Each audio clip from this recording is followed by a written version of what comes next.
నమస్తే అన్న. నమస్తే. తెలంగాణ ప్రభుత్వం బడ్జెట్ కేటాయించింది కదా, అవును. దాని గురించి మీ అభిప్రాయం ఏమన్నా? Waste useless budget. ఎందుకన్నా? ఇప్పుడు బర్నింగ్ ఇష్యూస్ ఏవైతే ఉన్నాయో 6 పథకాల గురించి కానీ అన్ఎంప్లాయ్మెంట్ గురించి కానీ ఎక్కడ ప్రస్తావించలే. 2500 ప్రతి మహిళకి ఇస్తున్నాడు, ఇచ్చిండా? ఇవ్వలే. అన్ఎంప్లాయ్మెంట్ గురించి జాబ్ క్యాలెండర్ ప్రకటించిందా? ప్రకటించలే. ప్రతిదీ త్వరలో అంటుండు, ఏం లేదు. గొడవ చేస్తే అదేదో 2-3 నెలలు పోస్ట్పోన్ చేసిన గ్రూప్ 2. ఇప్పుడు గ్రూప్ 1 ఇష్యూ ఉంది, 1:100.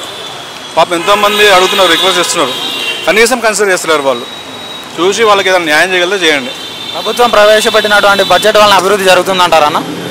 అభివృద్ధి జరుగుతుంది అంటే ఇప్పుడు వాళ్ళు కనీసం ప్రవేశపెట్టింది ఇంప్లిమెంటేషన్లో చేస్తే జరుగుతుంది.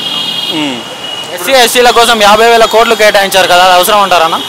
అవసరం అంటే అది వాళ్ళ అభివృద్ధి కోసం అవసరమే, కానీ అది ఏ రకంగా ఇంప్లిమెంట్ చేస్తారు అనేది చెప్పలేదు. అది చెప్పాలి. ఇప్పుడు ఎగ్జాంపుల్ ఇప్పుడు లాస్ట్ దళిత బంధు ఉంది, ఆ దళిత బంధు మళ్ళీ కొనసాగించరా? వారు ఆల్రెడీ వాళ్ళకు శాంక్షన్ ఉన్నారు కొంతమంది, మరి వాళ్ళకు ఇస్తారా ఇయ్యరా? ఈ డబుల్ బెడ్రూమ్లు ఆల్రెడీ ఇంతమంది కట్టించి ఉన్నాయి, అవి ఇస్తారా ఇయ్యరా? అట్లనే వేస్ట్ పడి ఉంటాయా? ఏదైనా ఒక క్లారిటీ ఇవ్వాలి కదా.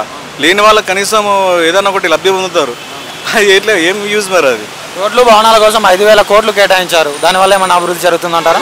వాళ్ళ కాంట్రాక్టర్స్ కోసమే, జనాల కోసం కాదు, అది కాంట్రాక్టర్ల కోసమే. ఓల్డ్ సిటీ విస్తరణ కోసం 500 కోట్లు కేటాయించారు కదన్న, అది పాసిబుల్ అవుతుందంటారా? 1,50,000 కోట్లు. ఇప్పుడు ప్రవేశపెట్టినటువంటి బడ్జెట్లో 500 కోట్లు కేటాయించారు. 500 కోట్ల ఓల్డ్ సిటీ మెట్రో విస్తరణ కోసం మంచిదే. ఏ విధంగా అనుకోవచ్చు? ట్రాన్స్పోర్ట్ పెరిగితే ఇప్పుడు డెవలప్మెంట్ కావాలంటే ట్రాన్స్పోర్ట్ కావాలా. ట్రాన్స్పోర్ట్ మంచిగా ఉంటే డెవలప్మెంట్ ఈజీ అవుతుంది, అది మంచి పని. ఓకే అన్న, థ్యాంక్ యూ.